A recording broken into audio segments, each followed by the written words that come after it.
السلام عليكم اخواني وحبايبي، كيفكم؟ ان شاء الله تكونوا بخير وصحة وعافية يا رب.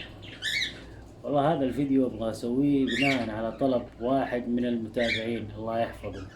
ما اعرف حتى مين هو، لقيت له تعليق فقلنا ليش ما ننزل له هو بفيديو زي ما طلب.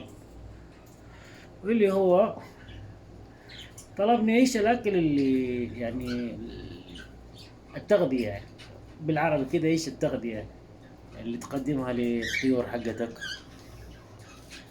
وقلت اليوم انا ارد عليه وان شاء الله كلكم تستفيدوا باذن الله تعالى. نظام معين، يعني نظام غذائي معين انا عندي في طيوري خاص، ما عندي صراحة.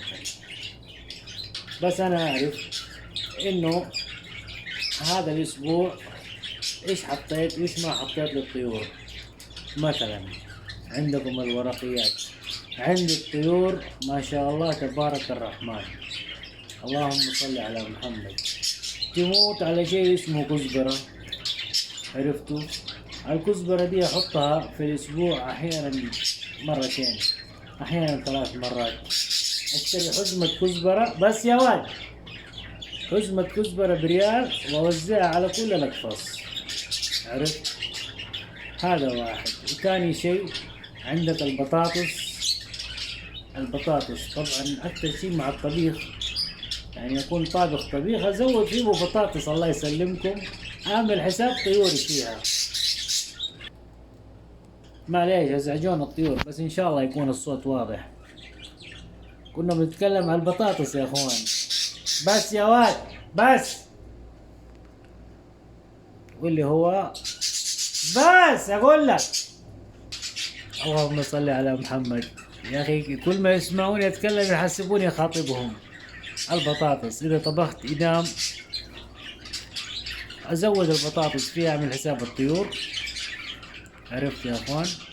واعطيه اكثر شيء للطيور اللي عندها فروخ، اوزع عليهم كلهم. لكن الطيور اللي عندها فروخ يعني اعمل حسابهم في الدرجة الاولى. هذا حتى لو 3 4 مرات في الاسبوع ما في مشكلة.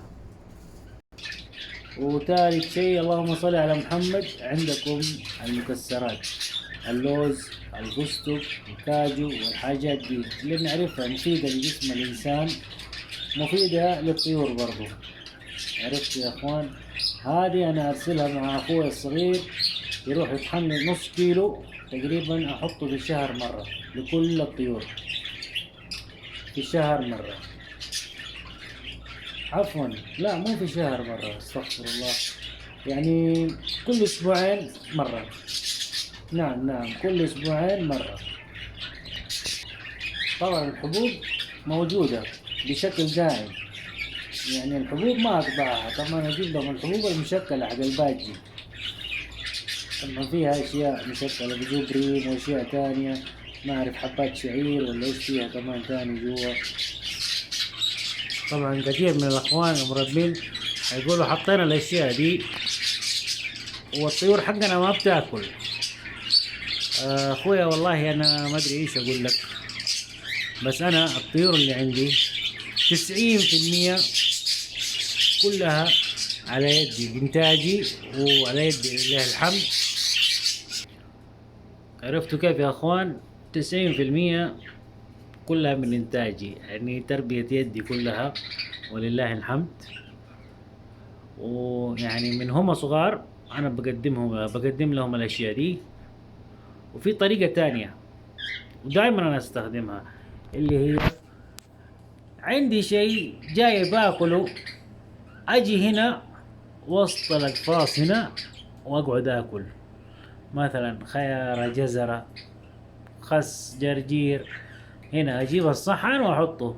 والأخوان ملاقيف طبعا يقعدوا من الشبك يتفرجوا، يلا أعزمهم، أعطي ذا شيء وأعطي الثاني شيء وأعطي الثالث شيء.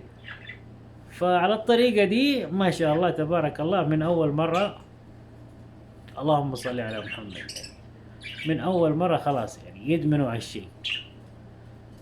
فهمتوا علي يا أخوان؟ يعني أجي آكل قدام الأقفاص، اي شيء قدام يعني اجي اكله، اللهم صل على محمد، اي شيء ابغى اعودهم عليه اجي قدام الاقفاص وانا اكله اول شيء. سلامتكم. ان شاء الله يكون وصل المقطع بالشكل الصحيح، واذا استفدت منه يا اخويا طيروا لغيرك. وسلامتكم، واسفين على الازعاج حق الطيور، انا اليوم يوم نظافة كان.